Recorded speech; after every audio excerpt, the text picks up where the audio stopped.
Yeah, that's okay. I'm not worried about it. Even if it's just a few people, that's actually in a way kind of better. Be fewer questions, easier to discuss stuff. Yeah, perfect.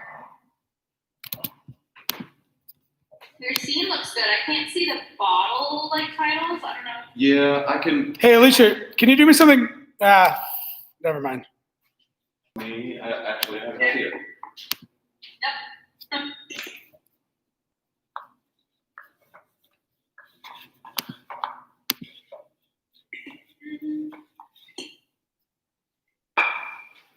Okay.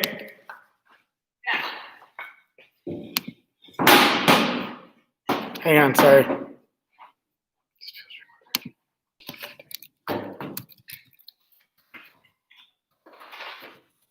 017 0617. See if I'm still fully in frame here. Is that good?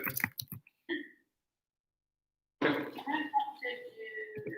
And I'll, as I go through the bottles, I'm gonna show them anyway. Perfect. Awesome. Kind of juicy class. I'm having a little wine right now. I'm going to switch to whiskey in a minute. All right. But you don't even have to be drinking it to learn about it. Perfect. Cheers. Cheers, Lee. There we go. Can you do me a favor? Go on Oddball and go under live streams and see what you see. How's that? It's good. Okay. If I talk this way, it's still going to be, all right. So I'm probably going to look at this screen most of the time. But I'll remember to switch back. Yeah, that's fine. I can do this. To be under channels. Go to All play. Go to sure. I'll play. Yeah, that'll work. That's one way. Do you see live stream? Not the Lift Your Spirits thing, but like go to live stream. I clicked live. Oh, maybe it is Lift Your Spirits. Yeah. Live stream. Lift Your Spirits. And YouTube embed. Yeah, I see you there. Hey. All right. You see me waving at you? Oh, okay. Now we got to work about the feedback. Turn the volume up. Oh, that's just me, probably because of me. I just closed out. Okay, now try it. Wait, no, Oh, that's just you. yeah, that was just me. Oh, yeah. As long as yeah, you're good. Because you're not on Oddball. Right. Yeah, that's only that's perfect. Yeah. Awesome. Okay. As long as nobody is doing both at the same time. Well, yeah, if someone's doing both at the same time, they should be probably muted. Yeah. Okay. Yeah. All right. Feel free to tweak with that or mess with that a little bit if you want. All right. I'll text you if you need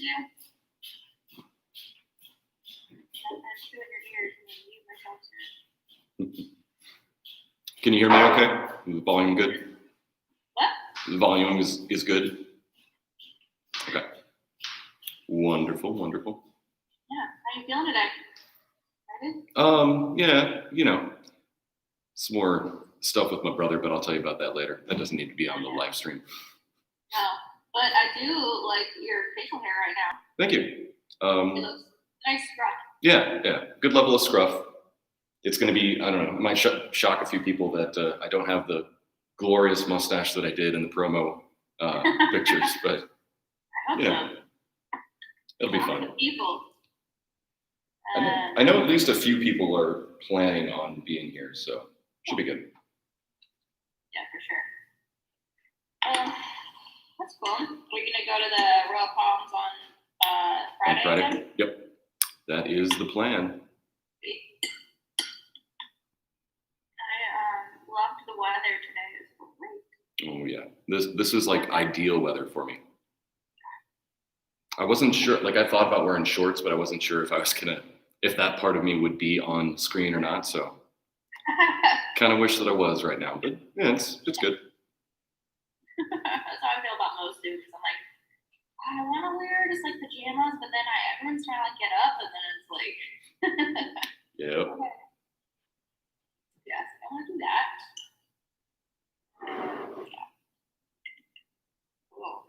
how's it having Dave back around? I mean, he actually spends a lot of time in his room anyway, and he's been out doing stuff, so it hasn't been that much different, but it's good to have him. Yeah. He's actually he's going to be moving in August. He's going to move in with Spicy. Oh, okay. Yeah, cool. So now I have to start the process of Find finding somebody? yeah, another roommate. Andy Z. Hi, Andy.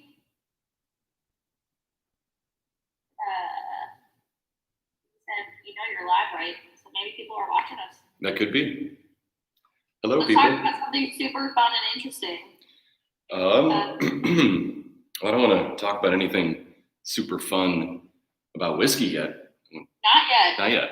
Tell me about what you were like in 8th grade. Oh, in 8th grade?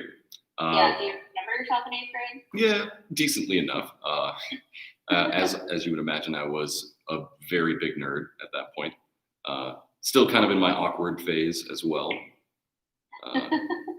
Was just getting my braces on, but was doing some theater stuff, was doing band stuff, was doing, nerdy cartoon artwork and playing a lot of video games with my friends. That's cool. Got out and rode bikes around the neighborhood, made little ramps and stuff like that. I actually was just getting my braces off, and I think I got them off in 7th grade. So 8th grade, I was like peak cool. For most of my middle school, high school years, I think 8th grade was probably my best. And I remember going to the 8th grade dance with Frank Martin. He was a football player. And I didn't really like him. We didn't end up dating. We just kind of went to the dance together, which was fun. What else happened? And I don't know if it was 7th or 8th grade, but there was another girl that had the same birthday as me, and I remember it was really cool to get balloons on your birthday and walk around all day with balloons, which sounds super inconvenient now. But I remember the other girl got more balloons than I did, and she made fun of me for it and was like, I can't have balloons in you. And how funny is that to think about? Oh man, I remember. Let's see. I remember in 8th grade, we had one of the gyms that we had access to just in the school randomly. Anytime we were doing after school activities, we would kind of walk into the gym and mess around with whatever equipment was up. And there was a day that they had the rope that went up all the way to the ceiling. The climbing rope was up, and I had never been able to do it before. But that time, after school, climbed all the way to the ceiling, rang the bell, and yeah. That's awesome. I don't think I ever did that. I never finished it. I remember the bell being the thing, but I don't know if I fully got to the top of the rope. I remember that challenge is always so difficult. It's you gotta run a mile, you gotta do a certain amount of push-ups, I think I did everything else, but I can remember the climbing was tough, and I had really weak arms in middle school. I guess that was the point when my arms started to catch up to my legs. Back in the day, if you can believe it, my legs were big, thick. I was a soccer player, and then nice, yeah. So you were right. And then I got fat in college, and then when I lost all that, my legs started to just kind of melt away. You did have more pictures of your fat phase, because I feel like your license picture, it's a nice, I know you say you were chubby during that, but I'm it looks good. It's got a little weight up. Not that you don't look good now, but this is a different version of you. Yeah. Oh yeah. I'll bring some photos. If you're ever fat, I have a hard time believing it. I think you're just a little thick. Most of the time when I show people those pictures, they just don't believe it. They're like, "That's not good." It's me. I take those up. I'd love to see that. And I definitely put on a little bit of weight during quarantine. Not a whole lot. Who doesn't? I think it's illegal to not. Yeah, if you're in better shape now than you were before, then you are a driven human being. How do you do it? I don't know. What do you do?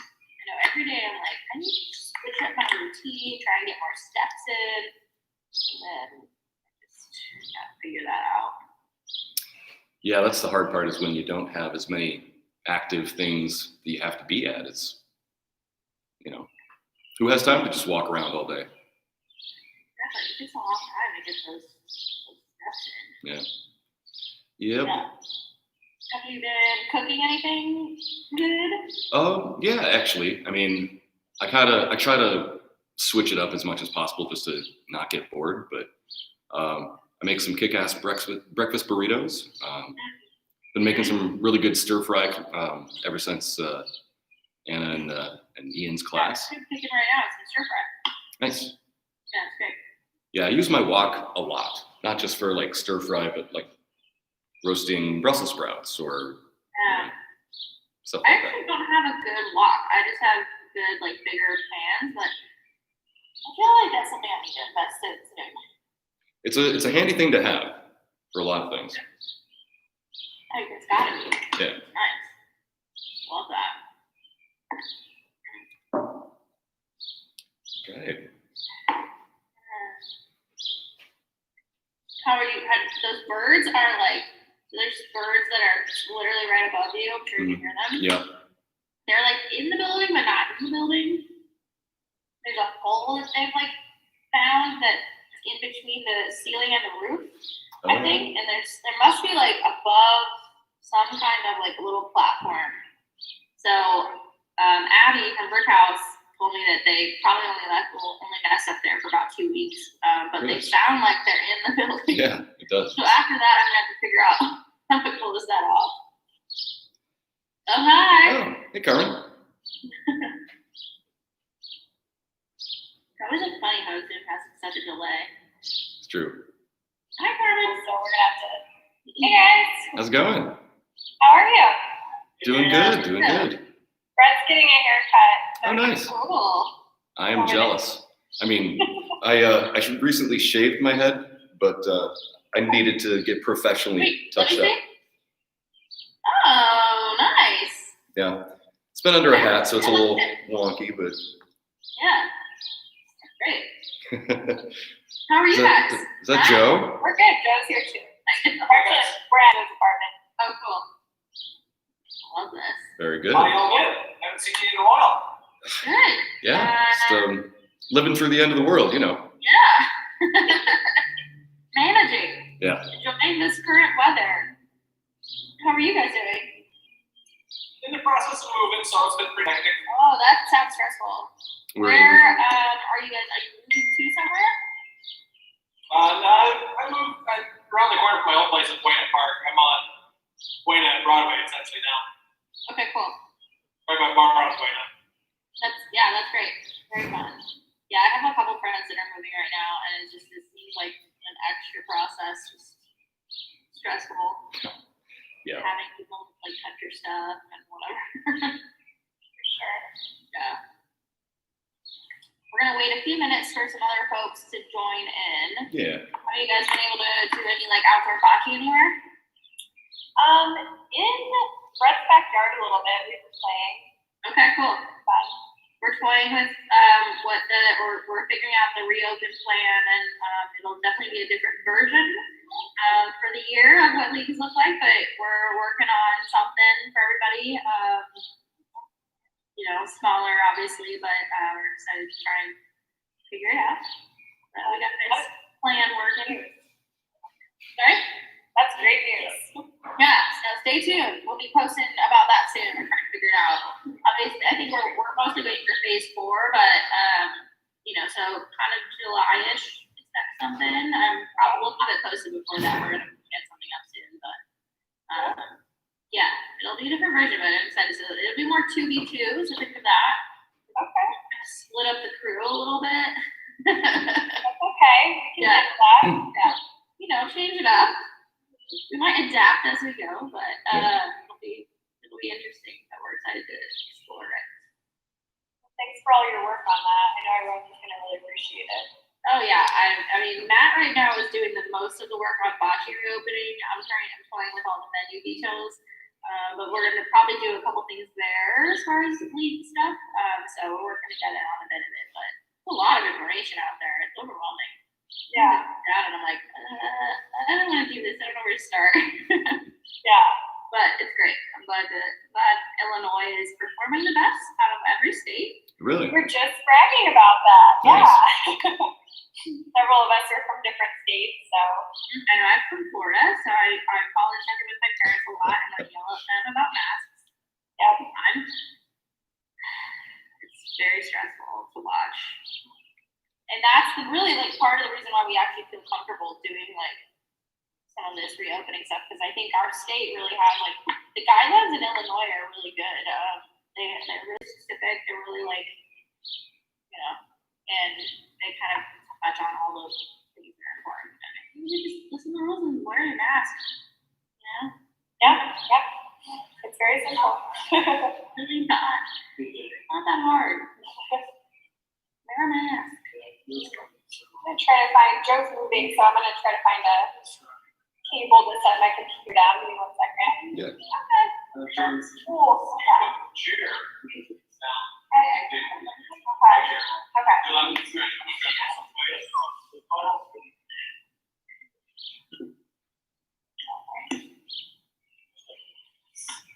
All right, we've got a couple people watching the live stream at home. Hello. I can't quite tell who you are from here, but glad that you joined us. I wonder if I can like maybe I'm gonna mute myself right now and then try and log into that and see if I can chat. Okay. And then let me like do the thing when you're like ready to start, because I'm not recording us right now on the Zoom. Mhm. YouTube recording. I'm gonna wait till you start the class. Sure.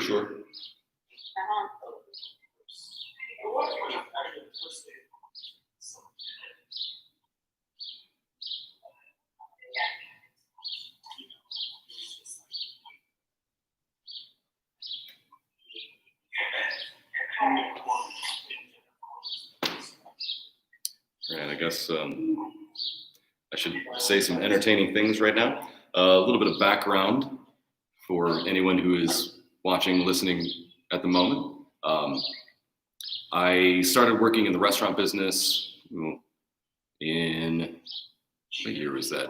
1997, right after I turned 21. I was still in college, needed to make some extra money. So it just made sense for me to wait tables at the local Golden Corral. That was my first serving job, which was hellish. And there have been times in my more recent life when I've complained about the kind of tips that I've gotten from people, because they can be pretty bad sometimes. But you want to talk about bad tipping. Rural town with a buffet, and people would literally leave like 15 cents. So didn't take me long to move on from that to a different restaurant that actually served alcohol as well. So I started learning at that point more about things. So mostly it was beer at first, and just like very basics as far as whiskeys and spirits. Then graduated from college, got a job as a graphic designer, and it was didn't pay very well. So I had to get a part-time job waiting tables again, and then started to learn more about spirits. After a few years of that, I got fed up and decided to quit the graphic design job, because it was that particular one was terrible, and just started working full-time at a Houlihan's restaurant, and then also started bartending as well. Eventually became a manager of Houlihan's for another several years, and then moved to Chicago. Retired from management, or at least restaurant management, and went back to just serving, because it was a lot more simple that way. It was I worked half the hours and made quite a bit more money, and just made sense. But being in Chicago and in the Chicago spirit scene was when I really, like, my knowledge just shot up. Like, before that, I thought I knew a lot of stuff, but I didn't know shit. So then started working for Karen's on Green, where I met a lot of really great bar and spirits people, and that knowledge just kind of continued to build and build and build. Then fast forward 10 years, well, no, fast forward about 7 years from then, and I started working at the Franklin Room. So if you're not familiar, the Franklin Room is in River North. It's a whiskey bar. It's kind of an American style food, but yeah. Then my whiskey knowledge in particular definitely took a big spike as well, because I had to learn. We have like 400 whiskeys on our list, so I had to learn so much more about all of that, and be able to describe it to guests and talk about flavor profiles and food pairings and histories and comparisons. So that was what really got me to the point where I could start teaching whiskey classes. So actually, after a while, I was one of like essentially 2 people at the restaurant who would teach whiskey classes. So here we are now in the midst of our interesting year, and figured that I would throw it out there that I could teach an online whiskey class if anybody wanted to see it. So here we are. And we're still waiting for hopefully a few more people, but I think we'll give it maybe just another couple of minutes, and then we'll get started. Because of course, the live stream's going, and also being recorded, so this will be on the website permanently. So don't feel bad if anybody pops in late or you have to leave early. No worries. You can catch up where you left off later. So, all right. I've got my own little glass of whiskey. Hope you have yours at home too. If not, also totally fine. This does not require drinking, just learning. All right, Alicia, you ready to forge ahead? All right, well, let's get started with the official class. Thank you so much for joining us. I'm Dan. If you know me, then I don't probably have to say a whole lot more. If you don't, I am a whiskey aficionado. I've been working in the restaurant business for over 20 years. The last 4+ have been at the Franklin Room, which is a restaurant in River North, and also a very intense whiskey bar. So we have like probably 400 or so selections, give or take, at any given point. Learned a lot about whiskey in the last few years. It's been a lifelong passion, not lifelong, adulthood long passion of mine. So pretty much one of the first things that I started drinking when I turned 21 was whiskey, beer too. But that's important, because we're going to start off with that fun fact. If you didn't see it already on my social media posts, beer is actually the basis of whiskey. All whiskey starts off as beer. I'll explain more about that in a minute. But let's talk about what makes whiskey. Like, what is whiskey? Whiskey is the umbrella term that covers all of the different styles. So everything from bourbon to rye to Scotch, and even Japanese and other styles, they're all whiskeys. So a lot of people get that confused. They're like, oh, well, I don't want bourbon, I want a whiskey. Well, that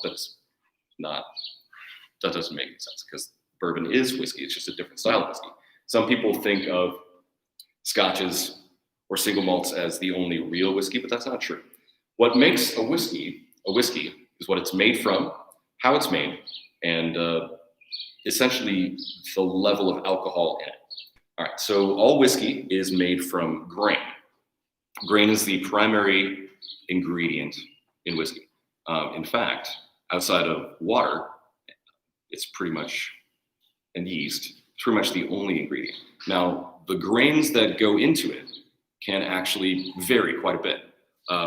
Most typical whiskeys, so your bourbons, ryes, and your Scotches, are made from very specific grains. So when it comes to Scotch, for example, Scotch is made from barley. So if you have a single malt Scotch, that's actually made from just barley. If you have a blended Scotch, which I don't have a bottle here to show you an example of, but a blended Scotch can also be made with other grains. When it comes to bourbon, it's made primarily from corn. Rye is made primarily from rye.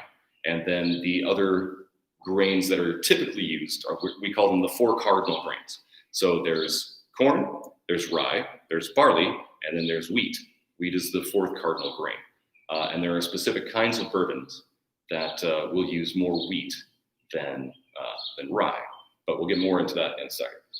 All right, so that's kind of like the basics when it comes to the categories of whiskey. There are a lot of other styles. Those will just be called specific things depending on where they're made and how they're made. So other American whiskeys would include things like Jack Daniels, for example. Some people call it a bourbon or a Tennessee bourbon. It is technically not bourbon. I'll get into that again in a little bit. So it's a Tennessee whiskey. All right. You can also have New Orleans whiskey, or you can have an American single malt whiskey. There are tons of styles. And we'll go through most of those here tonight. Let's see. Okay. Well, I think that covers like the very basics of it. Let's talk about beer again. So if you have beer, cheers. Beer is fermented grain. So the way that this happens is the grain is brought in to essentially a vat because grain by itself cannot make alcohol. It has to be turned into, the carbohydrates have to be turned into sugar first. So I'll get more in depth as far as like fermentation in a little bit. But basically, you have to ferment the grain to make sugars, because sugars are what help create alcohol. So once you have the grain that is mashed, it starts to ferment. They stop the fermentation and then add yeast. So the yeast then starts to eat the sugar and then has two byproducts. So there is ethyl alcohol and carbon dioxide, sorry. And so those two products actually kill the yeast itself. So fermentation will actually kind of stop at a natural level, because what the yeast is doing will actually stop itself naturally. So that is what makes beer. Now, when you're having like a regular beer that you drink, like this one, then things like hops and other ingredients can be added to it. Like regular beer always has hops in some form. Hops, generally, they're used as a preservative and as a bittering agent to balance the sweetness of it all. So when you're talking about distiller's beer, which is sometimes called wash or wort or mash, when you're talking about distiller's beer, there's no hops added to that. So basically, you get the beer, you don't add hops, and then you distill it. And distilling just concentrates the alcohol from the beer into whiskey. All right, that's the basics there. So once again, get more in depth with that as we go along. So let's start with bourbon. Probably my go-to whiskey drink most of the time. In fact, that's what I've been. This bottle of Evan Williams is one of my personal favorites. It's my quarantine whiskey of choice. It's also, you can get it fairly cheap, but it's a good product. So I got a little bit of that. Let's start with a little cheers to a little bourbon or whatever you might be drinking. Cheers, y'all.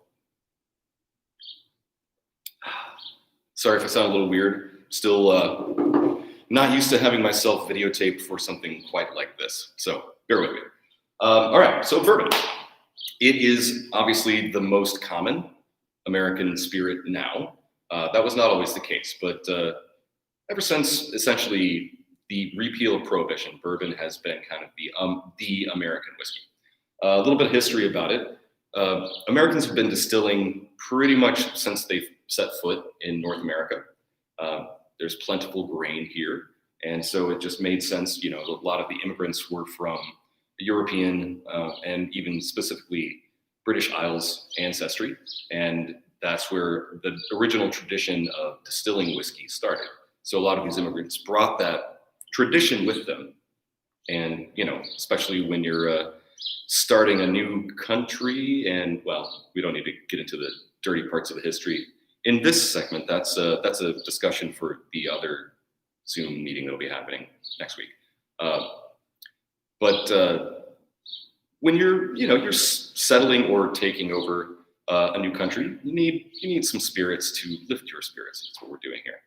All right, so when it comes to bourbon, there are some rules that set it apart. Oh, also, yeah, the history I was going to tell you about. So bourbon specifically was named for Bourbon County in Kentucky.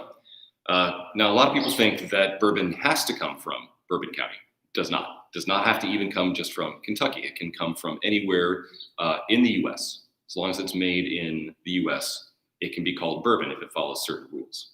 But Bourbon County became famous for the best American-style whiskey because they had two things going for them. One was they have natural limestone in that region in Kentucky, especially highly concentrated around Bourbon County, around Bardstown, and like the outlying areas where it's very famous for its distilleries. There's so much limestone that the water is naturally filtered to be very clean, very pure, and has a great taste to it. So not only was it the water was better just naturally in Bourbon County, but then they also would ship a lot of their barrels to New Orleans or other places, and they would ship them in oak barrels, and that was just kind of the way it worked. Now, especially on longer trips like to New Orleans, which we generally go down a river, and it just takes time. The whiskey that was put into those barrels would start to age, and so when they arrived at New Orleans or places that were even farther away, it would have a different quality, a different character to it because of the wood, because of the oak. And then those barrels that were stamped from Bourbon County became highly sought after. And so bourbon became kind of like a signature style. And then since then, this was, in the late 1800s. Since then, actually, no, it was probably before that. But anyway, since then, there have been rules that have been developed to govern what is bourbon and what is not. So you can have an American whiskey like Jack Daniel's that is very similar to bourbon. In fact, it's almost exactly the same, but it doesn't follow all of the rules, and that's why it technically can't be called bourbon. All right, so let's talk a little bit about the flavors of bourbon. So once again, talking about grains initially, one of the rules that governs bourbon and will always influence its flavor is the kind of grains that go into it and the amount. So in order to be officially bourbon, it has to be made up of at least 51% corn. Corn is the primary ingredient in bourbon. The other ingredients will always be barley and then either rye or wheat. So depending on how they want to make the style, it's going to be at least half, usually a lot more than half corn, and then it's going to be a little rye or a little wheat and barley. All right, now, when you have that recipe of those grains put together, it's what's called a mash bill. So the mash bill is what essentially determines a big portion of what the whiskey is going to taste like. So think of it like baking bread. So when you're making bread, or even just tasting bread, you can think about what different grains make as far as bread goes, like flavor-wise. So if you have cornbread, that's going to be more on the sweet side. If you have, let's say, wheat bread, that's going to be softer, a little bit richer. If you have rye bread, it's going to be more spicy. If you have barley bread, which probably not a lot of people in the U.S. eat a lot of barley bread, but it's very hearty. It's got a very particular flavor to it. So the ratio of those grains is what determines the initial flavor of the whiskey. So once again, bourbon is a little bit sweeter because it's made of primarily corn. All right, and that is one of the rules. It has to be made at least 51% corn. So Evan Williams, for example, is going to be about 70% corn, about, 15% rye and 15% barley. So it's a fairly standard classic style, but it also has that very balanced flavor to it. So when you go to smell, because let's smell it. I know we already cheers a little bit, but when you're smelling or nosing a whiskey, depending on how you want to say it, how hoity-toity you feel, You don't want to get your nose all the way in the glass. So it's different from wine, because the higher alcohol makes it harder to actually capture the aromas if you get too close. Because if you get your nose all the way in there, you're just going to smell alcohol. And that doesn't really give you a lot to work with. So keep your nose above the glass. And also keep your mouth open. You don't have to do this. You don't have to do that. But just keep your mouth open while you nose, because your palate and your nostrils are connected as far as how they help you smell. That's why things tend to smell and taste about the same, because everything is connected in there. So keep your mouth open, and that does help you smell things as well. So you do get that sweetness. So a lot of people will describe it as burnt sugar, molasses, cinnamon, vanilla, marshmallows sometimes. I mean, there's a wide range of things. This in particular, let's say, this one to me has more of like a caramelized sugar. So you can say caramel, vanilla, little hints of woodiness to it, because it's not that old. The more time it spends in wood, the more oaky it gets, and like oaky flavors. But also, you can pick out little things like a little note of apple or a little note of banana even. And those are some of the things that if you're not super familiar with whiskey and tasting whiskey, then you're probably not going to pick that up right away. But with a little bit of practice, kind of like with wine tasting, you're going to figure out the same kind of thing. All right? So, nose it. Get a good little whiff there, and then taste. When you're tasting whiskey, best way to do it is to put a little bit, just take a little sip first, and then kind of roll it around on your tongue before swallowing it. That coats your palate, and it will help take a little bit of the alcohol flavor off the next sip. So the next sip, take a little bit bigger, and then you can start to catch more of the flavors. So obviously, to me, once again, notes of caramel, vanilla, to me, even a little bit of like lemon zest, some cocoa, a little bit of just a hint of leather in there.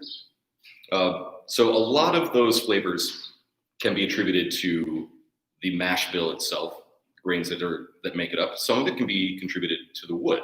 In fact, I've heard that the flavor of a whiskey is actually about 50% about the wood, like the end result. We will talk more about wood in a little bit, but all right, let's talk more about what makes bourbon bourbon. So I told you about the mash bill part. It has to be at least half corn and more. The other rules are how you age it. So everybody knows that by now, bourbon has to be aged in oak barrels. Now, what are the rules about that? Some people get confused as far as like, does it have to be white oak? No, it does not. It just has to be American oak. So the rule is bourbon has to be aged in new American oak barrels. So it doesn't have to necessarily be white oak, doesn't have to be oak from Kentucky. It just has to be American oak. And it also has to be an previously unused barrel. So the difference being like scotches, for example, they use predominantly post-fill casks. So things that used to hold something else, like used to hold bourbon or used to hold sherry, among many other things. But a bourbon cask can't have held any other liquid previously. And it also has to be, now, has to be either toasted or charred. So there are levels of char ranging from 1 to 5. 1 being lightest, which is like a very light toast. 5 being the heaviest, which is like a really thick, what they call a crocodile char, because then it looks crackled and has the bumpy texture of like crocodile hide. The heavier the char, the quicker and more hearty the wood flavors soak into the whiskey. But a lot of people also think that there is a rule as far as how long it has to be in the barrel in order for it to be called bourbon. It really only has to spend some time in oak.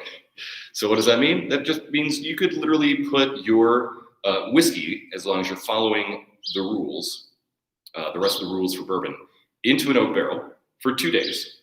Take it out, still going to be completely clear. You can call that bourbon. Now, most people don't do that. There are some places that make what's called white dog bourbon or white whiskey. And it does have a few like really cool expressions. I mean, I've tasted it and I've enjoyed some of them, but generally speaking, the wood is what gives it that kind of round, rich feel and taste, and you know the flavor profiles. It's great. It's great for the whiskey. It's great for us drinking the whiskey. Okay, and then the other thing outside of the wood is the proof. So the proof is the amount of alcohol in the spirit. So when it comes to whiskey, typically speaking, it's going to be between 80 and 100 proof. So proof is basically, it's double the percentage of alcohol. So if you have something that, like the Evan Williams is it's 92 proof. So I believe 46% alcohol. The way the term proof came about was actually English sailors. They would get a ration of rum. And in order to make sure that that ration was not watered down by their captain or whoever was distributing it, they would pour a little bit on gunpowder and then light the gunpowder. If the gunpowder would still light, that meant it was proof that the gin or the spirits, usually gin in that case, were high enough, that it was proof that it was quality. If it was not high enough, then gunpowder wouldn't light, and you know they would rise up and cause some ruckus. All right, so proof, double the amount of alcohol. So it's just that simple. 40% alcohol equals 80 proof. All right, so when distilling bourbon, you have to distill it to at least a certain amount in order for it to qualify. That amount is it has to be at least 125. Generally speaking, you're going to get a lot higher than that, but it can't get any lower than that. It cannot be any lower than 125 because that's the proof that it has to go in the barrel. You cannot barrel a whiskey below 125 and call it bourbon. There's another thing for you. But you also can't go above 160. 160 is the ceiling for bourbon. So between 125 and 160, most of the time, vast majority of the time, it's going to be distilled to 150 to 160 in that nice little narrow sweet spot range. Now, what happens if you go above 160? Well, you could still call it a whiskey, but technically, that's when it starts to become a vodka. So the only thing that really sets whiskey apart from vodka is the proof. You can actually make them from the exact same things in the exact same way. Vodka can also start as beer, like bourbon. But when it comes to vodka has a floor of 190 proof. So it has to be distilled to 190 or above in order to be considered vodka. So that's probably something you might not have known. Vodka and bourbon, or whiskey in general, are distant cousins, but very much related. It's just a matter of how concentrated the alcohol is in there. All right, so that is the proof of what makes bourbon a bourbon. So there you go. It has to be at least 51% corn, has to spend time in New American charred oak barrels, and it has to be distilled to no more than 160 proof. Now, like I said, when it goes into the barrels, they bring that back down. It has to go into the barrel at about 125. And then when it's bottled, it can't be bottled any lower than 80. You can bottle what's called barrel strength bourbon. So that is basically when the bourbon is mature and ready to be drunk. Then they will literally just bottle it at the proof that it comes out of the barrel. More things we'll talk about barrels a little bit when we talk about the wood section. But one of the important things is that the proof will change while it's in the barrel because of evaporation and a lot of other factors. So you can actually, depending on the climate, you can have a barrel that you put the whiskey in at 125, and it'll actually lower it to 115. Or you'll have other cases where it'll raise to 135. So that can happen naturally in the barrel. So, and if you see a term like single barrel or barrel proof, that's what that means. It means it comes literally from one barrel, and that is the concentration of alcohol that came directly out of that specific barrel. All right, so that is bourbon. Thank you for going on with that one for me. That's probably the longest section. I don't know, Scotch might be a little bit longer as well, but cheers to you. And next we'll move on to the other famous American whiskey, rye. So this is Angel's Envy Rye. One of my personal favorites, one that we use at the Franklin Room a lot because it has it's really good for cocktails. Like we used it for our old fashioned at Franklin Room. Now, rye, actually, you might not know, is the original American spirit. Even though bourbon is much more popular now, initially, rye was pretty much the only American spirit. Because if you think about the layout and the terrain, the climate of the US, the Northeast, where America was initially settled, and even Canada, like the eastern coast of Canada, is much more conducive to producing rye. Rye was actually one of the grains that was that caught on there and was even in some indigenous forms already here, and then just farmed and cultivated by the early settlers. So rye was their best spirit because it's what they had the most of. So that's just what they made. Now, when it comes to rye, the flavors are going to be a little bit different from bourbon. It's because the rules for rye, while similar to bourbon, obviously are a little bit different. So when it comes to rye, it's got to be at least 51% rye instead of corn. Now, the rest of it, once again, can be made up of corn, barley, wheat. It depends on what kind of flavors you want to go, once again, to try to determine how much. But the rye itself, like we talked about with the bread illustration, rye is going to be a little more spicy, a little more herbal. That's just kind of the nature of it.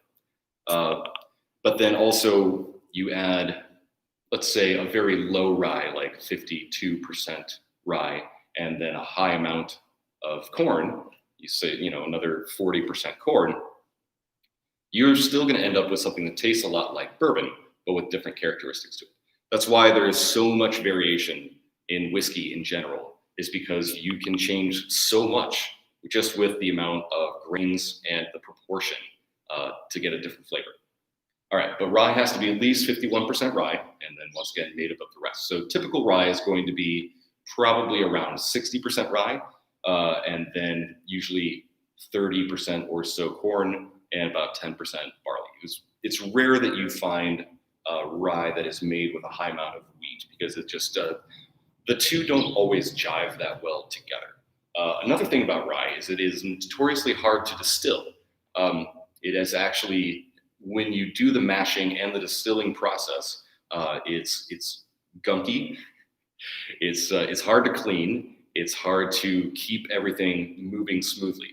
So that's why you don't see a lot of 100% rye whiskeys, because they're hard to make, and they're also much more expensive. So if you do see a 100% rye, that's why it costs more. Doesn't necessarily mean that it was made better. It's just more expensive to make in the first place. All right, so as far as rye to be considered a full American rye, there are the same rules. So it has to also spend time in New American charred oak barrels. Once again, can't have held anything before that whiskey is put in it in order to be considered rye. One thing that is different, unlike bourbon, distillers can actually add other ingredients to rye. So like coloring or different flavors. That does not mean it can't be called rye. If you add anything to bourbon that is not bourbon, then you can't call it bourbon. So that's why things like Fireball, it's not called bourbon, even though technically it is. It's just it has that other flavoring added to it. So if you see a flavored bourbon, it's not actually bourbon, it's a whiskey. That's also why you don't see a lot of flavored whiskeys. There are a lot of people who are, not even necessarily purists. I wouldn't call myself a purist, but I don't like flavored whiskeys because they're a little too sweet for me, and I just think they're kind of gross. I'd rather just drink regular whiskey. But anyway, with rye, you can add other things to it, and it's still considered rye. A couple of things that also we didn't talk about before. When it comes to both bourbon and rye, you can have different classifications. So anything, once again, anything that has spent some time in oak and follows the other rules can be called bourbon or rye. Now, there's also what's called straight bourbon or straight rye. So that is a kind of a denotation of a higher quality. A straight bourbon has to be at least 4 years, 4 years old. Same for a straight rye. A straight rye also cannot have anything else added to it. So that's actually where the term straight initially came from, was rye. If you had to add something else to it that wasn't rye, can't call it a straight rye. If you don't, then you can. And it has to be at least 4 years old.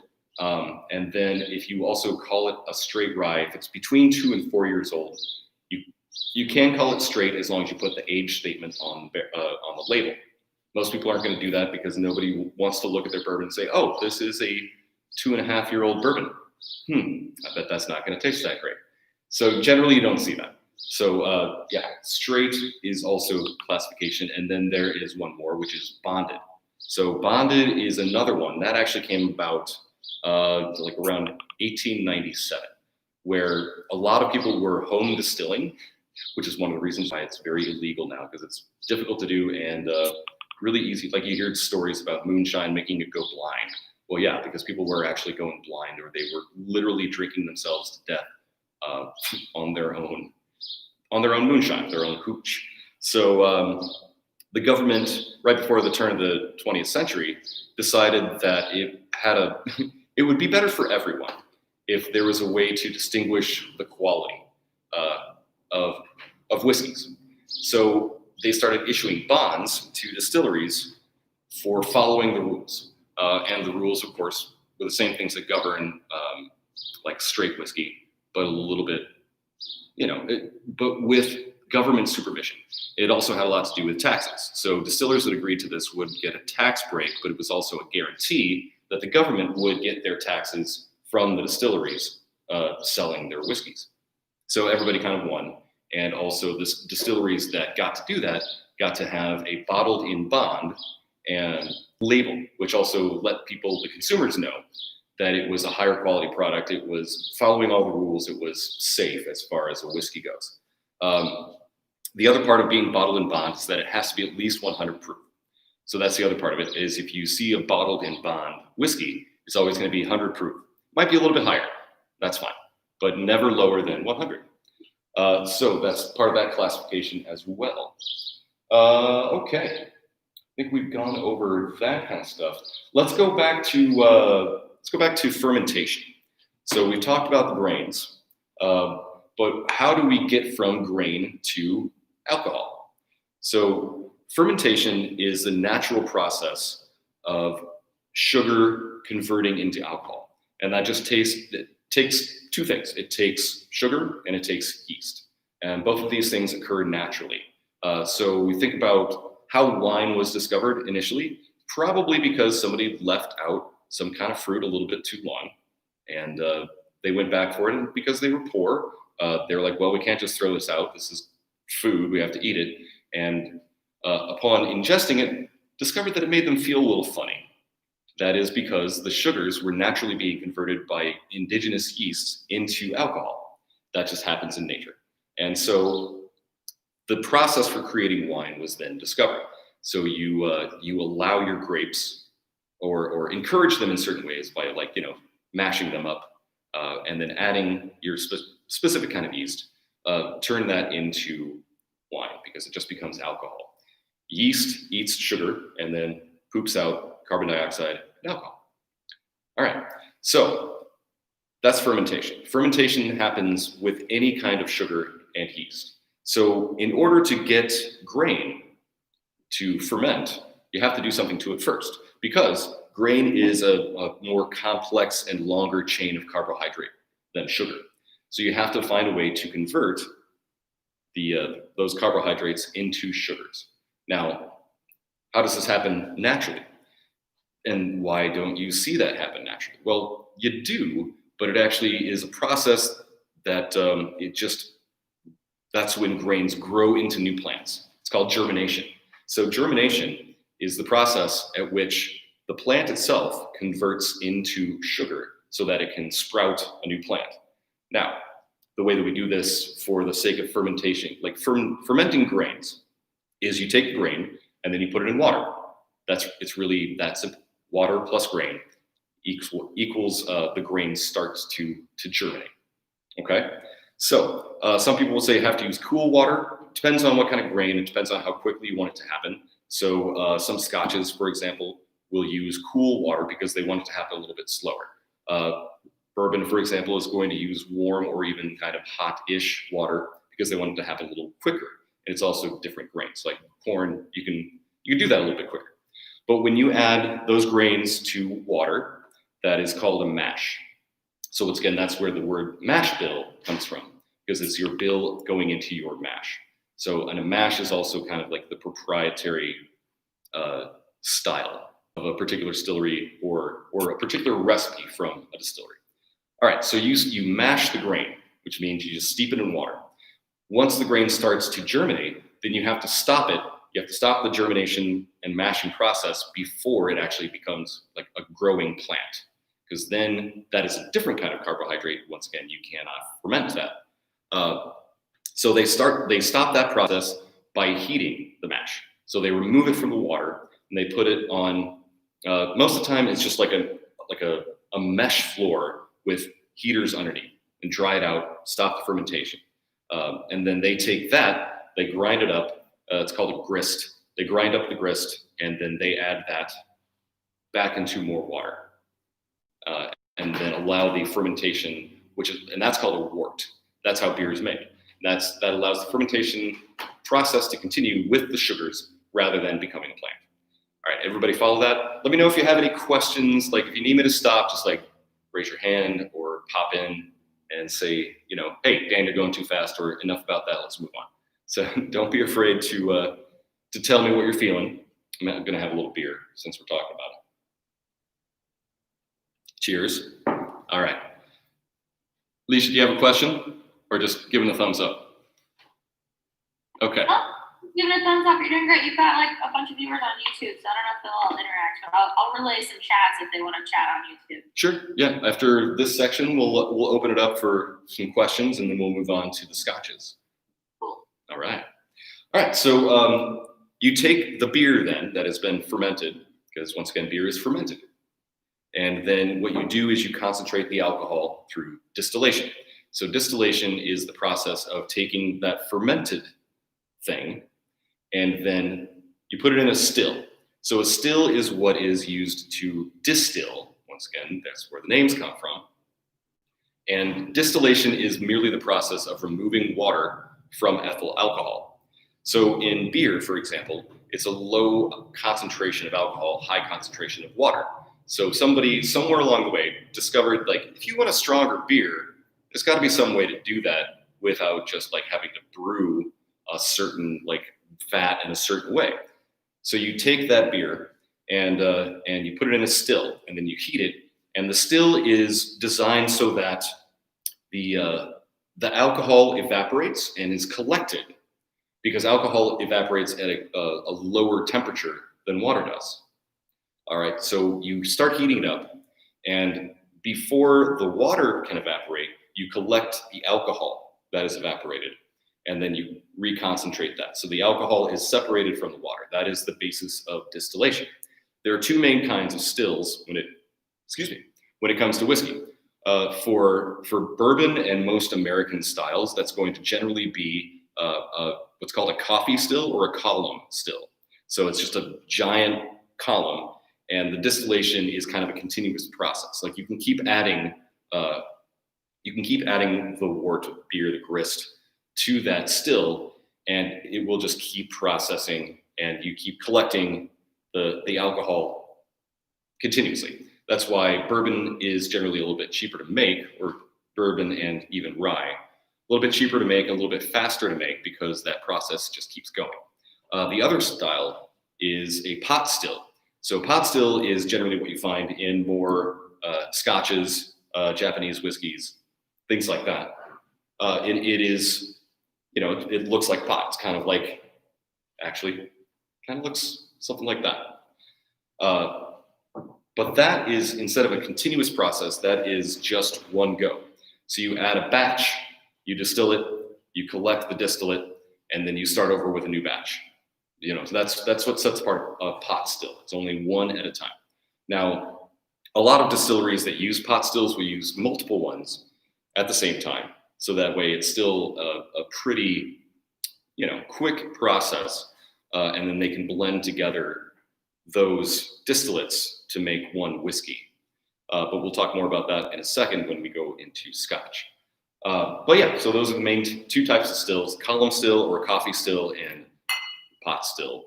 And you do find some bourbons, like Willet, for example, one of my personal favorites. Unfortunately, there's none of this left right now, but I wanted to bring it as an example anyway. So Willet has a pot still bourbon. So they actually use the pot still process to make their bourbon, and it leads to a different kind of characteristics. It's going to be a little bit heartier, a little bit fuller bodied, a little bit richer. And it's also more expensive, once again, but very, very tasty. So if you have a chance, recommend trying it sometime. It's one of my personal favorites. Okay. So that, I think, finishes up the American side of things. Oh, real quick, let me tell you what sets apart Tennessee whiskey. Tennessee whiskey, like I said before, is essentially just like bourbon, except for one thing. It's called the Lincoln County process. So Lincoln County is, obviously, it's a major county in Tennessee where they initiated this style. And basically what they do is they create bourbon, but then they also run it through an additional step of a charcoal filtration system. So really that's what sets it apart. And that's why people think that Jack Daniels or other Tennessee whiskeys like George Dickel, which I think is a better one anyway, are smoother than most bourbons because they have that additional level of filtration. So that's Lincoln County process. It's just like basically long tubes of charcoal. They run the distillate through after it's been distilled, before it's aged. There's Tennessee whiskey. All right, moving on. We're going to go across the pond to Scotland. All right, so Scotch is what most people think of when they just say whiskey. I don't want bourbon, I want whiskey. Yeah, I know what you mean. You want Scotch or something like that. Once again, they're all whiskeys.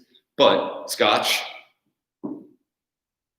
not necessarily the original whiskey, but probably the most world famous. The original whiskey, there's some debate as whether it actually happened in Ireland or Scotland first. Most indications is that it was in Ireland. But Scotland is the place that is most famous. They perfected the art hundreds of years ago and create some of the world's most sought after whiskeys and have been imitated by other countries trying to create their own whiskey traditions. So Scotland, also for being not a huge land mass, has a ton of distilleries. So there are they're over 100 now. I think it's getting close to like 110 as far as the amount of distilleries in Scotland. And if you think about it this way, Scotland is by itself not too much larger than the state of Kentucky. And there are, even though we think of Kentucky having, just a ton of distilleries, there are really only like maybe 30 there. So think about that. And most of those distilleries in Scotland are actually concentrated in one area called Speyside. Speyside is also one of the most famous for a particular style. Now, as far as styles of scotches go, there are regions that are generally going to give you an indication of how that style is. So the major regions are Highlands, Lowlands, Speyside, Campbelltown, and Islay. So if you ever see Islay on a bottle, it's pronounced Islay. You can say Islay if you want, but people will kind of look at you funny if they know what they're doing, which is fine. But so those are the 5 main regions. There are other regions, or it depends on how you want to break it down. But each region kind of has a signature style, even though it can be kind of widespread. So Highlands, for example, is the largest region land-wise, and also it has kind of like the most wide-ranging styles. Because Highlands technically also includes the other islands that are not Ireland. So I don't know if you've ever kind of looked at a map of Ireland. So Islay itself is down here. It's actually not a real big island. there are lots of other islands here, and like, for example, Orkney, way up here at the top, is technically bigger than Islay, but it doesn't have as many distilleries. Also has a different style. So Orkney, for example, is part of the Highlands region. Islay is its own thing. Now, one of the reasons for that is peat. And that's also one of the reasons why a lot of people, they don't like Scotch. So let's talk about Islay for a second.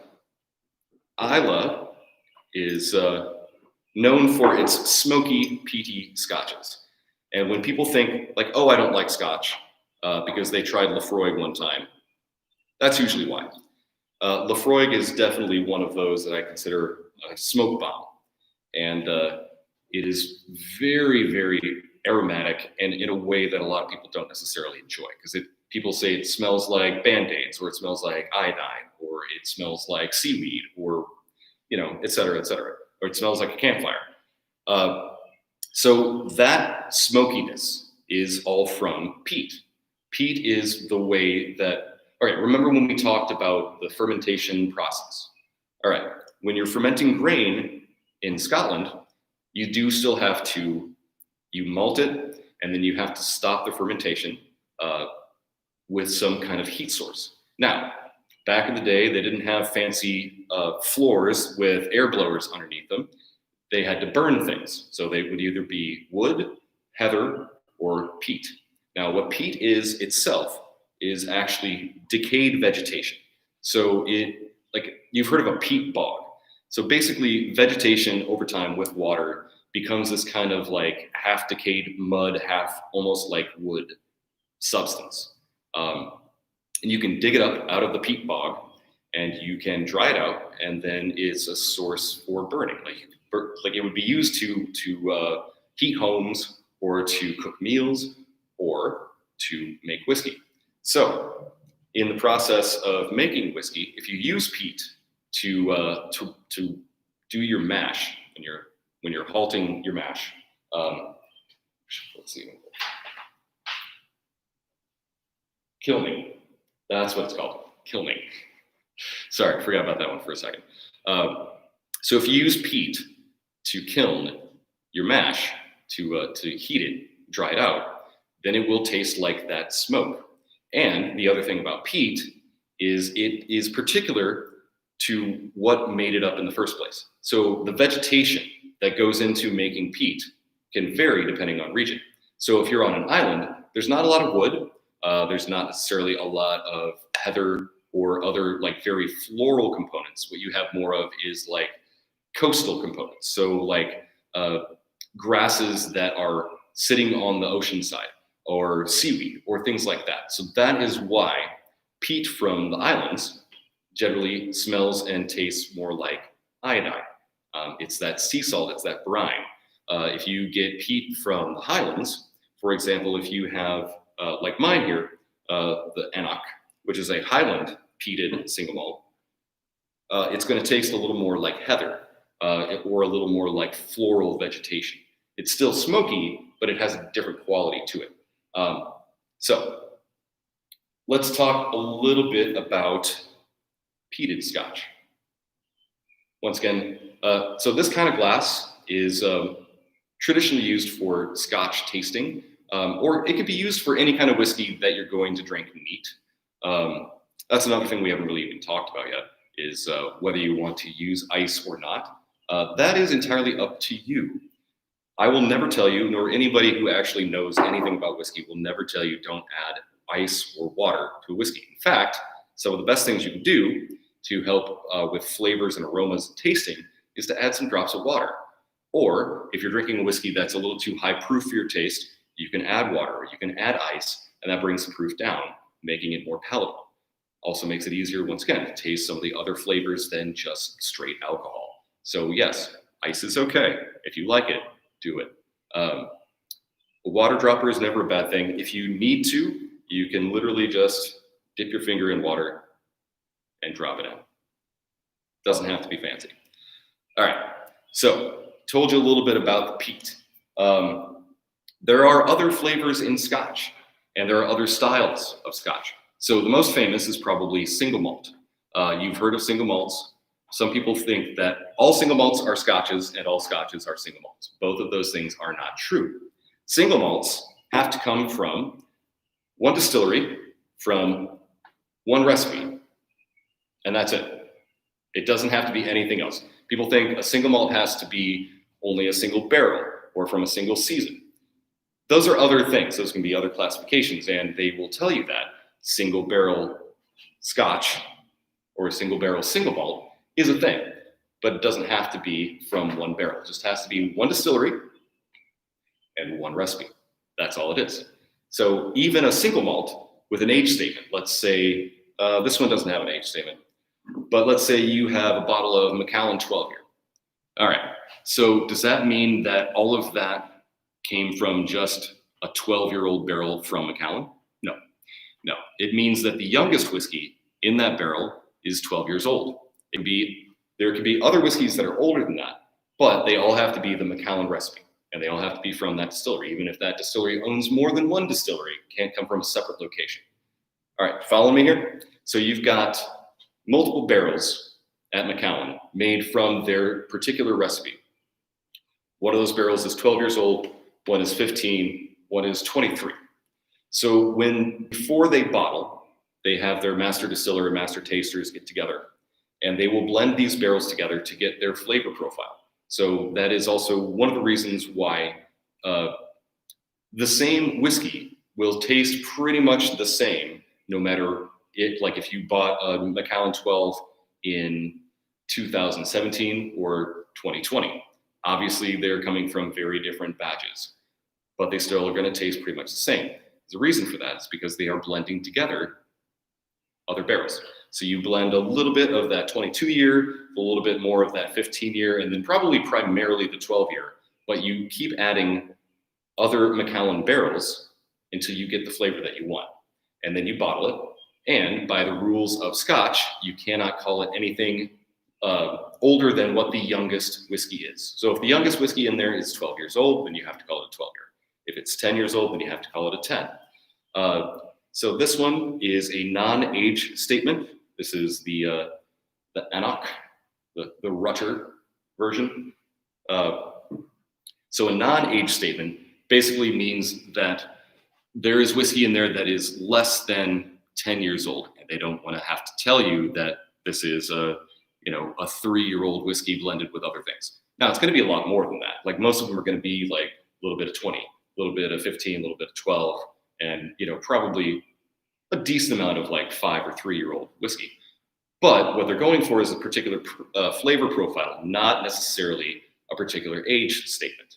So you're seeing more and more single malts that are getting away from age statements because they're just like, well, we just want to make good whiskey. Doesn't matter as much how old it actually is, as long as it tastes good. So this one, particularly, I like it a lot. Now, when it comes to scotches, you get different flavor profiles than you do from for bourbon. One of the reasons is that when you have a single malt, it has to be 100% malted barley. So it is all barley. So some people who don't necessarily like the barley flavor don't even like unpeated scotches, like Bob Blair, another one of my personal favorites. But an unpeated scotch, a single malt scotch, will still taste very much like barley, even though the wood, once again, will give you all sorts of other characteristics and subtleties to it. But barley itself, if you don't like barley, fine. You're probably not going to like scotch that much. But if you think that all scotches taste like smoke, you're wrong, and you should try some that are unpeated. So one of the things that we decided to do for this class was to put together a little flow chart. Thank you very much to Lolo for putting in so much work on that. And that's going to be available on the website. In fact, I think it is already available on the website. So just go to the same page as the class information, and you can follow a little flow chart that will help you find what style of whiskey you might like. It's a very simplified version, but there are actually a lot of choices in there. It's kind of fun. So definitely give that a try after the class. So, okay, where was I? Gotcha. we talked about age statements. We talked about peat. We talked about malting. Flavors, when it comes to scotches, it can actually be very wide ranging. So once again, everything is going to taste, every single malt is going to have a malty characteristic to it, but there are also things like cocoa and sea salt and floral elements and candy. When it comes to Scotch, the kinds of rules as far as the aging goes are very different. So the barrels that they use, I mentioned this earlier, the barrels that they use are often ex-bourbon, but they can also be things like former sherry casks or former port casks, or even Sauterne, which is a French wine. You could even finish in like a Burgundy cask or a rum cask. There's so many different choices that are used, and that wood does make a big difference in the flavor of a Scotch. And so once again, you've got this wide range of things that you can taste so many different Scotches. And so people that tell me that they just don't like Scotch, I'm like, well, you probably haven't tried any good ones. So I would encourage you to give that a try. General breakdown of styles. So most people who don't like smokiness are going to prefer Speyside. Speyside is going to be like the most approachable. It's the lightest, generally speaking. It is generally unpeated, and it's smooth. Highlands is also going to be most of the time unpeated, but it's also going to be a little bit fuller bodied and has a wider range. Like I said, some of the other islands that make up Scotland are part of the Highlands classification. But usually if it's an island, they'll just tell you what island it's from. So for example, Talisker is very proud that they're from the island of Skye. They're the only distillery on Skye. Highland Park is from Orkney, and they say they classify themselves as the Orkney single malt rather than a Highland single malt. So things like that. But Highland does have the largest amount of range of style. Islay itself is going to be generally the most heavily peated, because once again, that's what they had to use for their whiskey making process. And their peat is also going to be that very Band-Aidy, iodine-y style. Whereas like peat from the Highlands is going to be a little more floral, a little more soft. You got lowlands, which are actually going to be a little more grassy. Once again, generally unpeated, but you can find some really good peated styles there. Those are going to be usually lighter bodied unless they're really heavily aged, just because of the climate. We'll talk more about climate in a little bit. But and then Campbelltown also, because Campbelltown is the western tip of the western peninsula of Scotland. So also because of its proximity to the sea and to Islay, they have a very similar flavor profile as far as the peat goes. There are really only 2 distilleries on Campbelltown. There used to be only 1 for a long time. So there was some debate as to whether Campbelltown was actually its own style region or not. It used to be more, like way back in the day before there was a crash in the Scotch market. See what I did there? Back in the day, there used to be multiple distilleries on Campbelltown, and it was very much a regional style.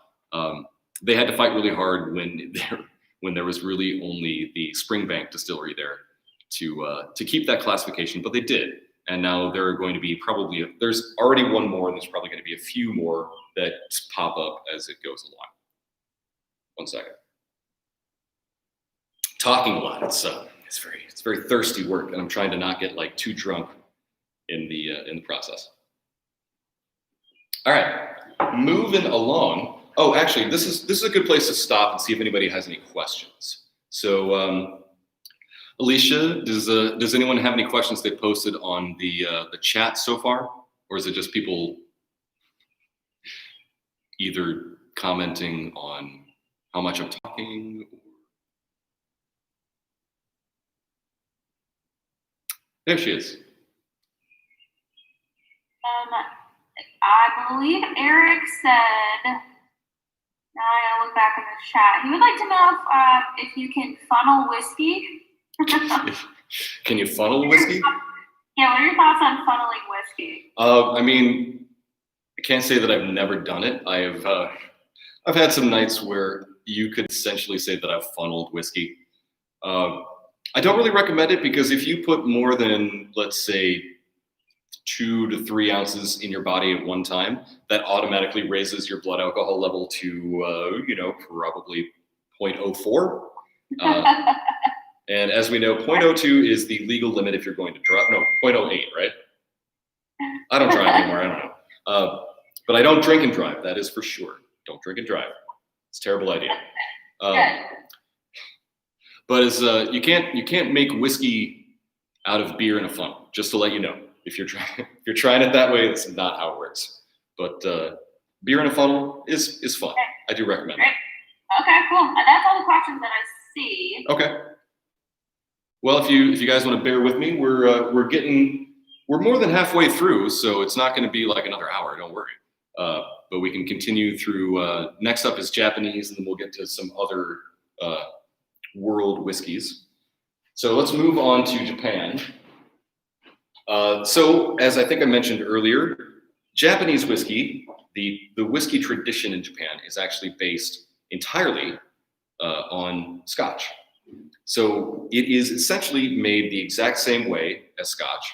It is aged in a very similar climate. Now, the reason why you can't call it a Scotch is, any guesses? Because it's not from Scotland. That's another thing that I totally forgot to mention. Before we get farther into Japanese, the classifications of blended versus single malt. I told you what a single malt is, all right? So a single malt just has to be from one distillery with one recipe. That's all a single malt is. And it also has to be 100% malted barley. Now, a blended Scotch, there are actually multiple categories of blended Scotches. So if it is a blended malt, that means that everything that goes into it is a single malt, but they are from different distilleries. So a blended malt is the same thing that a single malt is, but just from different distilleries. That's it. So a blended malt, even by itself, is just as high quality, just going to taste a little different. It's just not all from one distillery. So people think that only single malt Scotches are the good ones. It's not really true. All right, so then a blended Scotch is something that has single malts in it, but also other grain alcohols. So Scotland does distill things other than just malted barley. They do also distill corn and rye and wheat and even other grains. Like you can make other grains into whiskey. Jim Beam had an experimental series where they did like spelt and like a bran and stuff like that. And it made some really interesting products. None of them were the kind of thing that would really ever catch on, at least not yet. But yeah, you can make any grain. So anyway, blended Scotch is other grain whiskeys. So like, for example, like a bourbon style. Can't be called bourbon because it's not from the USA. It's another thing. So other grain whiskeys blended together with like single malts to get a particular flavor profile. So Johnny Walker, for example, that is a blended Scotch. Not everything that goes into Johnny Walker is a single malt, but there are a lot of single malts that go into Johnny Walker. Some of them are actually some of my favorite single malts. Like Kalila it's on the flowchart list. It is an Isla style. It's peaty. It's part of where the peat from the Johnny malt or Johnny Walker flavor profile comes from. There is Mortlock. It's another one of my favorites. It's a Speyside style, which is actually a little bit heavier, a little bit richer. But it's estimated because Johnny Walker has never fully released publicly their recipe or like the styles, all of the styles that go into their blend. But we do know a lot of them. But it's probably about 30 single malts that go in that. And then it's also about 75% of it is non-single malt spirits. So like corn whiskey and some rye and some other stuff. They're going in, like just grain alcohol go in there as well. But they don't want to tell you exactly what, because once again, they don't want to ruin their image of what people think it is. But there are some really good blended Scotches out there. So Compass Box, definitely one of my favorites. Highly recommend checking them out because they also do a really cool range of styles. And they make some blended malts, they make some blended Scotches, which is, once again, just single malts with other grain whiskeys. But they are also very transparent about it. In fact, Compass Box is one of those companies that kind of was trying to buck the trend of the secrecy and like these stodgy old rules of Scotch, because they're like, we just want to make great tasting whiskey. Who the fuck cares how old it is, where it came from, or if anybody knows how old it is or where it came from, as long as it tastes good. So they actually, one of my favorite things from them is they call it their 3-year deluxe. And they actually put that age statement on the bottle because the youngest whiskey in that bottle was 3 years old. But the majority of it was actually a 25-year-old whiskey. It was like 75% like 25 and 23-year-old whiskeys, like a couple of 12s, and then just a touch, like a tiny bit of a 3-year-old whiskey, just to kind of like round everything out. And so that they could put 3-year-old deluxe on the label, because it was just like a big middle finger to the rest of the Scotch world. Like, yeah, this is our 3-year-old whiskey, even though 97% of it is like 15 years old and above. Anyway, I digress. Got off on a little soapbox there. So that's the blended style of things. All right, now we'll go back to Japanese whiskey, one of my favorites. Again, based on Scotch, because there was a guy back at the turn of the 20th century named Masataka Taketsuru, who was sent by a Japanese whiskey company who was just trying to start out. They didn't know a lot about it. There was not a strong tradition of distilling in Japan. There was a strong brewing tradition. So, of course, you know, you've heard of sake, and there are Japanese beers as well. But for the most part, it was mostly sake. But through trade, Japan got a hold of some whiskeys here and there. Most of them were from Scotland, because at that point, American styles were not really being exported a lot, especially not around the world to Japan. So most of what Japanese whiskey drinkers had to that point was Scotch. So that was what the initial founders of what is the Suntory company today, they wanted to make their own version of Scotch. So they sent Masataka Taketsuru to Scotland to learn how to make Scotch. And he actually lived there for years. He met an Irish woman, fell in love, and when he returned to Japan, she actually came with him, which is actually pretty crazy, because this was actually just like between World War I and World War II when this was happening. So kind of a strange style and time to be like essentially this very important figure in Japanese history, the father of Japanese whiskey, but also married to a white woman from Ireland. I don't know. History is strange. People are funny. I love it. But Taketsuru came back and helped found what is now the Suntory Company, and developed their whiskey tradition in the ways that he was taught from Scotland. So it is essentially Scotch, just from Japan. So you call it Japanese whiskey, much as the same way that Scotch is technically Scottish whiskey, but just has a fancy name for it. It's not even a fancy name, it's just short name. But it's still made with 100% barley, and goes through a lot of the same aging processes. The barrels that they use are going to be also usually X something else. So X bourbon, X sherry, other things like that. And we're going to talk about that wood here in just a second. But one of the fun things about Taketsuru is that after he helped Suntory get off the ground, you might be familiar with like Yamazaki or the Hakushu, which is one of my favorites. Hakushu is a little more peaty, and yes, there is peat in Japan as well. In fact, it's all over the world. So it's just most highly concentrated in Scotland, which is why that became part of their Scotch tradition to begin with.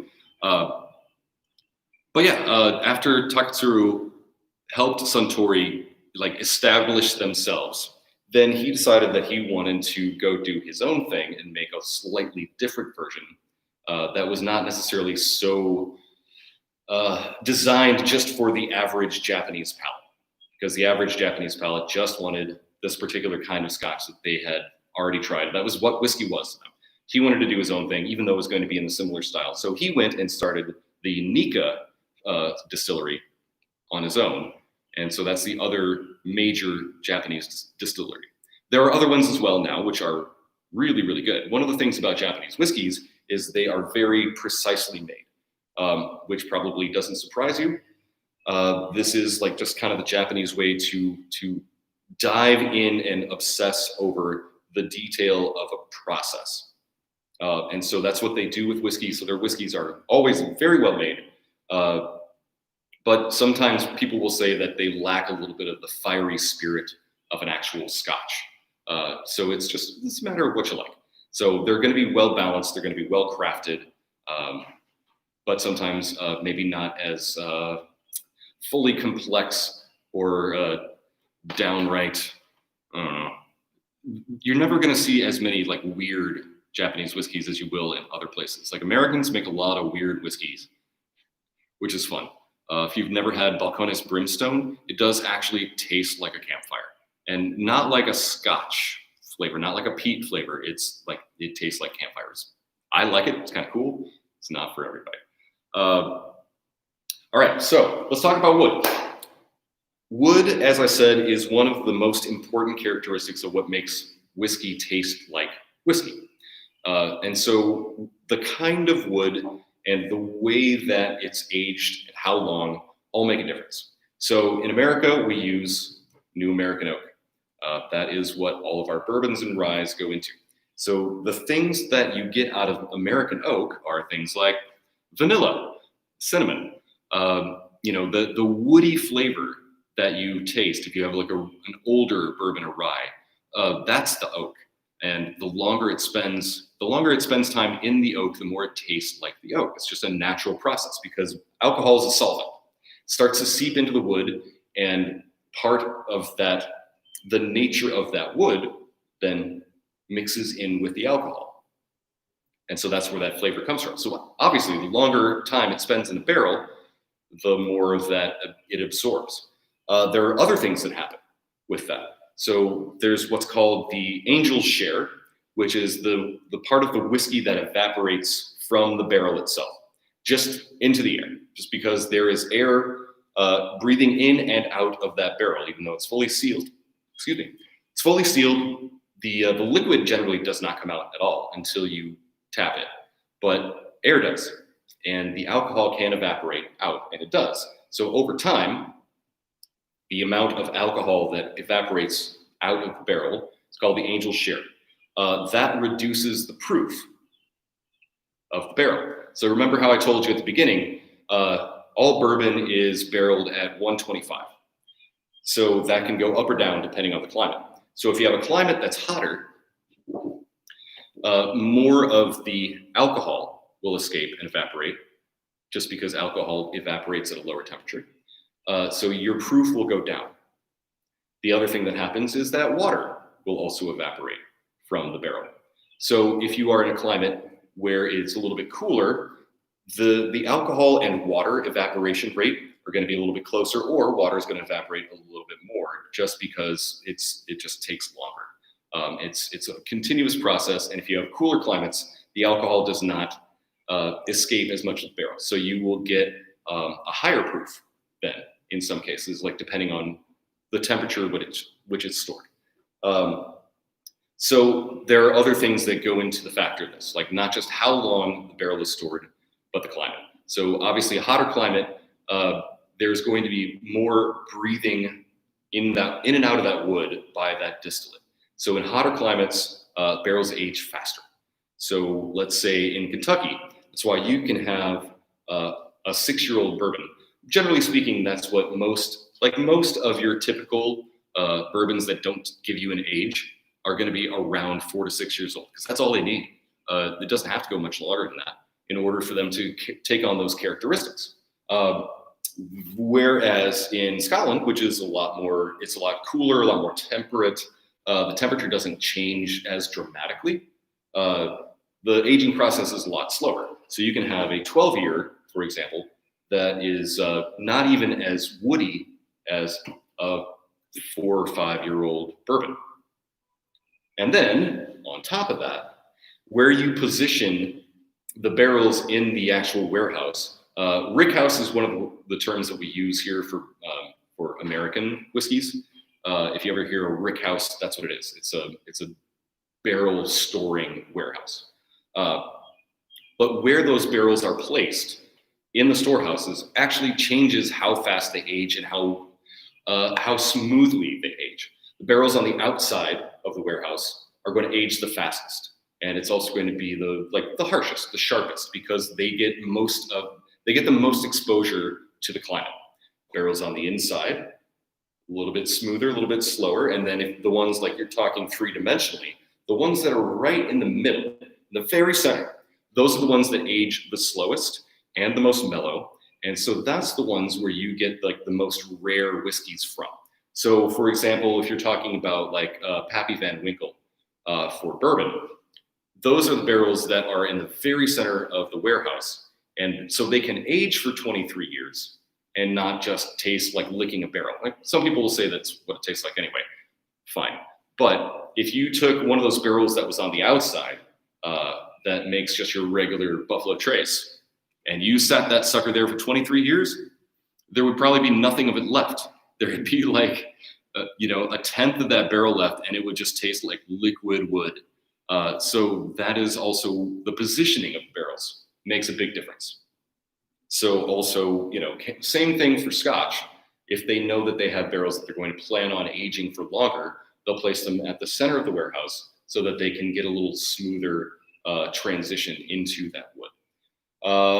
And then what the wood held makes a big difference. So you're looking at some of these. All right.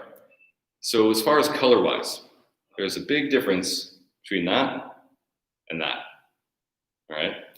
So that has to do with the wood. All whiskey is clear when it starts. It's just taking on the characteristics of the wood. The color is a function of not just age, but what was in that barrel. So when we talk about the bourbon and the rye, what was in that barrel was nothing. It's just a charred oak barrel. So the char itself is one of the things that gives the color, but it's also the nature of the oak that gives it the color. Then for the Enoch, the Scotch that I've been drinking, this one is aged entirely in ex-bourbon barrels. Now, once you take that bourbon out, and as you can see, nice and dark, you refill that barrel, a lot of the qualities of that wood have already seeped into the bourbon the first time. But there are still things that you get out of it for the second time. It's just a lot more subtle. So that's why even this one, which is probably about the same age, average speaking, as the Evan Williams here, that color is a lot lighter because it's a second fill. So the second fill or even third fill will give you a smoother but less complex and less, well, not necessarily less complex, but less like intense flavor and color from that barrel. Now, unless you're talking about other things like sherry. So things like sherry and port and other wines, they leave a lot more residue in their barrels. So you have something like the Ball Blair, once again, very, very different. That's because they finish their aging process in sherry casks. And sherry is a very dark spirit. The barrels themselves impart a lot of flavor and a lot of color. So finishing is part of the process for scotches, not so much for bourbons. You can see some finished bourbons, like Angel's Envy Rye, for example, aged in new American oak and then finished in rum casks. So they can still call it a rye, even though it's but they have to call it a finished rye.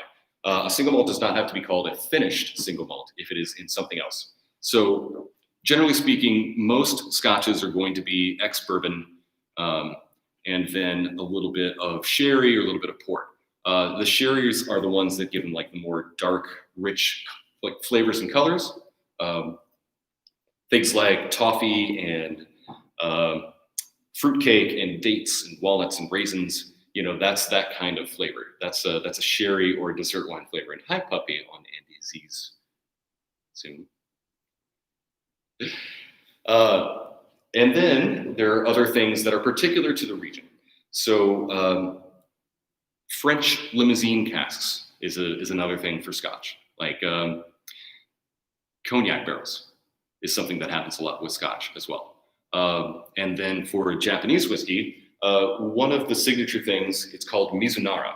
So Mizunara is a Japanese oak, similar to like American oak, but different. It has a little more like bitter, astringent nature to it. It ages slower than American oak. So Hakushu and Yamazaki, for example, from Suntory, they use a combination of ex-bourbon, ex-sherry, and also Mizunara. And so that is one of the things that kind of sets it apart and makes it a little bit different than any other, any Scotch, for example. And that was one of the things that Taketsuru wanted to do when he started Nika, was to use more of a heavily Mizunara influence in a lot of his agings. So wood is, once again, that is one of the most important things and one of the most significant things to any whiskey. Let's take a moment to cheers, because I'm thirsty. Thank you for listening so far. Hope you're still with us. All right, we're going to get to the last section, which is just other whiskeys. So I mentioned earlier that Irish whiskey is essentially the original. In Gaelic, whiskey actually means water of life. Irish whiskeys are a little more particular. Some people think only of Jameson, and that's not a really good example of an Irish whiskey, although it is an example of an Irish whiskey. Irish whiskeys tend to be, but not always, triple distilled and a blend of malt and other grain whiskeys. So your typical Jameson, for example, it's going to be some distillate that's like Scotch, so 100% malted barley or a single malt, blended with other grain alcohols. So it's kind of like a blended Scotch, but with, generally speaking, triple distilled, more caramely flavors, because Ireland did not use peat for the most part to do their kilning, to stop the mashing process. So Irish whiskeys tend to be a little bit lighter, tend to be a little bit sweeter. There are also, I feel, don't quote me on this one, but I think there are not as many strict rules about adding things to Irish whiskeys. Like you can add caramel coloring or a little bit of flavoring. So things like Jameson, I think that's what's going on there, even though I don't think they would ever admit to it really. They might to the coloring, but not to the flavoring. But you can also have Irish single malts, and they are very good. There are a lot of different styles. So you can see something that's called a single grain whiskey in Ireland, which doesn't mean that it only came from one grain. That is kind of essentially the same thing. It's just one distillery. It just means the whiskeys all came from one distillery, not necessarily the same recipe. But you can see Irish single malts as well. So things like Redbreast 12 or, oh man, what's the other one? I can't think of right now. Anyway, there's plenty of resources on the internet. Definitely look up some good Irish whiskeys and give them a try. I don't know. I don't have anything against Jameson. I just don't. I would generally not choose it for myself. Another place that has a strong tradition is Canada. Canada is pretty famous for a lot of their whiskeys, like Crown Royal, but there are a lot of other things there as well. So Canadian whiskeys are not governed by the exact same rules as America, but there are a lot of similar ones. But they also are not allowed to make bourbon. They can make rye, however. So you can see Canadian rye. In fact, most of the 100% rye that you see come from Canada, because they do have a lot of rye there. But on the other hand, another funny thing is that Canadian whiskeys, even when they call themselves rye, are not necessarily rye whiskeys, at least not in the same way that Americans are. So an American rye whiskey has to be at least 51% rye. Canadian whiskeys, in order to call themselves rye, just have to have some rye in them. But you can also find some really good Canadian whiskeys. So did you know that Whistlepig rye is actually not made by Whistlepig in Vermont? It is made in Alberta. It is distilled Canadian 100% rye, and then brought to Whistlepig and they age it an additional amount, and then they slap their own label on it. In fact, that happens with a lot of craft distilleries who are not old enough yet to have their own fully matured spirits. So that's generally what they do. Angel's Envy, for example, started by Lincoln Henderson, guy who used to be one of the master distillers at Brown-Forman, who makes Woodford Reserve. In fact, he was the master distiller of Woodford Reserve for years. And when he retired, decided he was going to make his own whiskey company, pretty much similar to what he did at Woodford Reserve.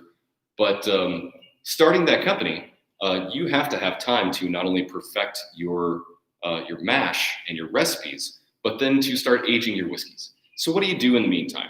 So some places will make things like vodka, because once again, we already know vodka and whiskey can be interchangeable, it's just a matter of proof. Other places will source whiskey from other distilleries, age it in their own facilities, because then you can put your own label on it and call it yours.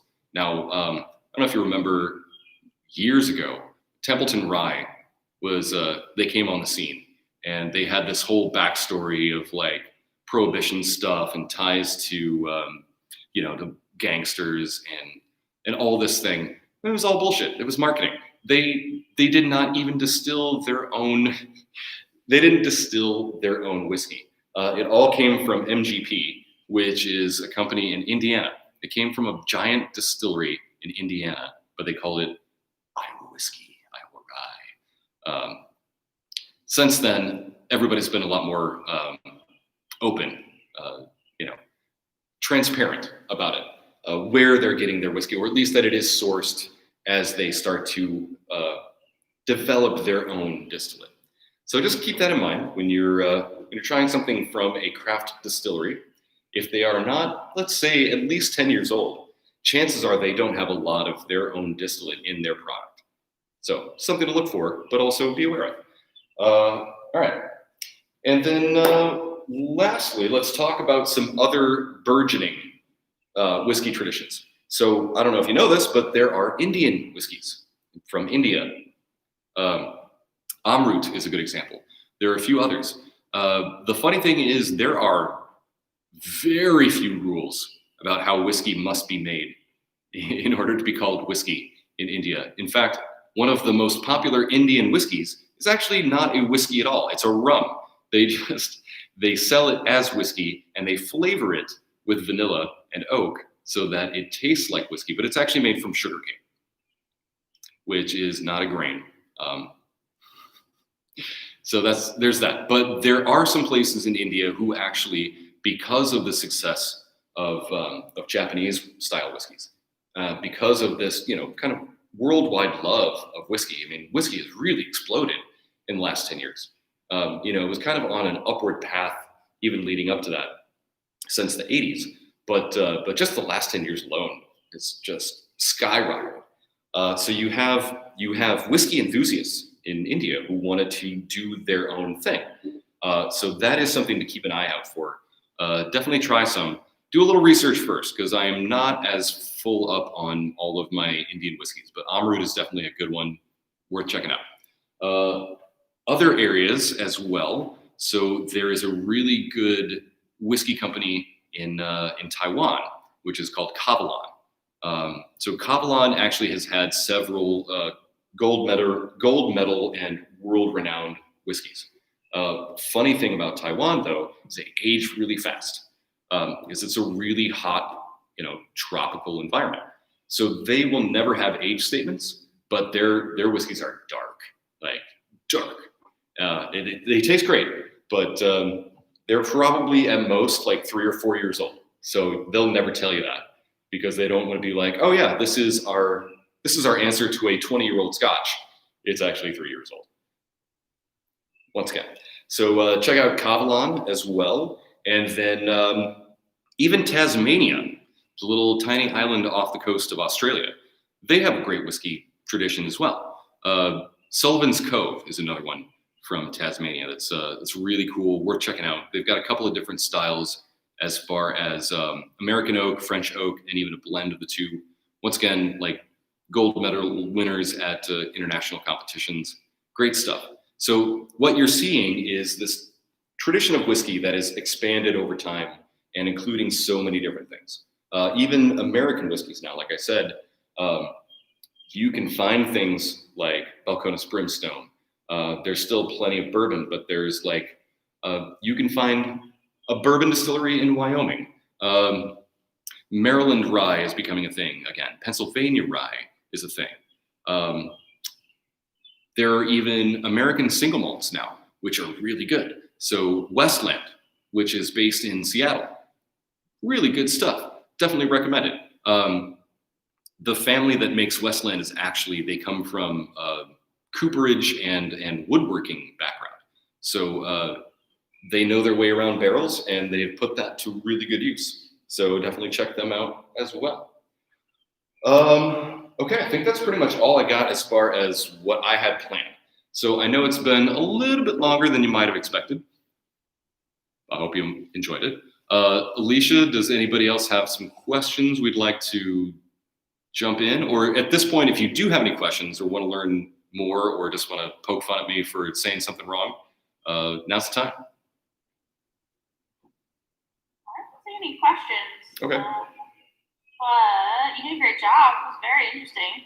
Lots of cool stuff. Thank you. I hope everybody learned at least something. Yeah. Thank you. That was amazing. Oh, my Why are you pleasure. so glad? You know, Interesting. 20 years. Oh, I don't have any questions. It was too thorough. Good there. I was impressed with how much stuff you remembered, like random things about different whiskeys. Yeah, there's a lot of random knowledge just crammed in there, and every once in a while There. gets a chance to pop back out. So, I love that. That's great. all Yeah, right. I did the flow chart and it worked. Hey. I don't even trust you, but I'm like, why is that in there? Hold on. What's All your right. choice, Lolo? I'm on the sweet spot. So there's Weller's Reserve, is that right? Yeah, Weller Special Reserve would be in there. The black label. Larceny would qualify. Look at the flow chart, guys. Yeah. So yeah, please check out the flow chart. It's really cool. Lolo worked so hard on it. Yes, Andy, it's on the live stream link and on the link to the original one about the class. All right. Yeah. Yeah. So you go to the same Let me link. upload the video of this. We'll include that too, but you can see it on the live stream page. Yeah. So if you missed out, or well, you know somebody who did and wanted to watch it, check out the live stream page, and then eventually it will be on the website as well. The flow chart's going to live on the website, so please check it out. Once again, it's for fun. Don't take it too seriously, but it can help you get where you want to go. If you're not like super knowledgeable, it's a good place to start. And of course, I'm always here. So if you want to ask me questions about whiskey, you can participate in Dear Obi as well. Dear Obi will be happy to answer questions about whiskey or anything. So use that resource. For now, that's that's kind of like our community page is Dear Obi. Yeah, All right. great. Thanks, Dan. Thank you. Thank you. Well, one last cheers to everybody. Thank you so much for tuning in. I had a great time. This was a lot of fun. We'll do another one, but something different next time. Wow. Cheers. Hey, guys. All right. Well, I guess that's all for us. Yeah. I'm Great gonna job, thank you. I'm gonna go have a cigarette. Can you know how to end the live stream, Dan? I'm sure I can figure it out. That Yeah. big red button that says end stream Yeah, not on the Zoom, yeah. on Alex's All right, say goodbye. Bye, Andy. Bye, Andy. Thank you. Mom, say goodbye. Yeah, go on the live stream thing again and end that. All right, great job, guys. Good night. Thank you. Thank you, everyone. And done.